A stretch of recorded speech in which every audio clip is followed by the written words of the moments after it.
Muraho neza, tubahaye ikaze mu gice cyacu cya kabiri ku kiganiro kivuga ku ndwara y'umwijima wo mu bwoko bwa B ndetse na C. Ese izi ndwara z'umwijima zishobora kuvurwa zigakira?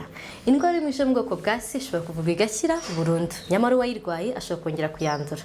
Naho indwara y'umwijima mu bwoko bwa B ntabwo irabona umuti uyivura ngo ikire, ariko hari imiti itangwa igabanya ubukana bwayo mu maraso ndetse ishobora kuba yarinda umuntu kuba yarwara kanseri y'umwijima ndetse n'urushwima.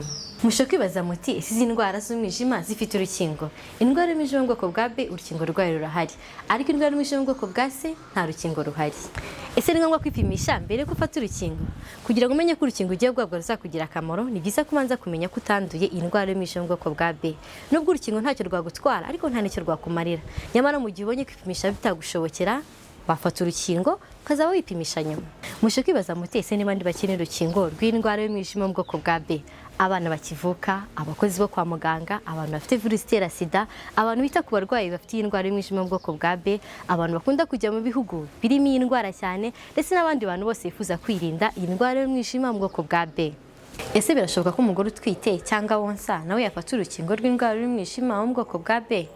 Yego cyane birashoboka, kubera ko urukingo ntacyo rutwara umwana, yaba umugore utwite cyangwa uwonsa, bose barufata nta kibazo. Benshi bakunze kwibaza bati ese umuntu agomba gufata inkingo zingahe zirinda indwara y'umwijima mu bwoko bwa B? Ubundi umuntu ateganyirijwe gufata inkingo 3, ariko birashoboka ko ushobora gusimbuka cyangwa se ukibagirwa gufata rumwe. Niyo mpamvu tugira abantu inama y'uko ugana ikigo nderabuzima bagufashe gufata urwo ngurwo wibagiwe cyangwa se waba warasimbutse. Tugana ku musozo, reka turebere hamwe uburyo ushobora kwirindamo izi ndwara z'umwijima wo mu bwoko bwa B ndetse na C.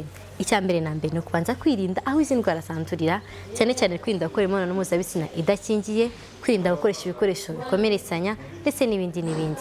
Kandi nanone ushaka kumenya uko uhagaze cyangwa se kwipimisha, ushobora kugana ikigo nderabuzima kikwegereye cyangwa se ivuriro rikwegereye.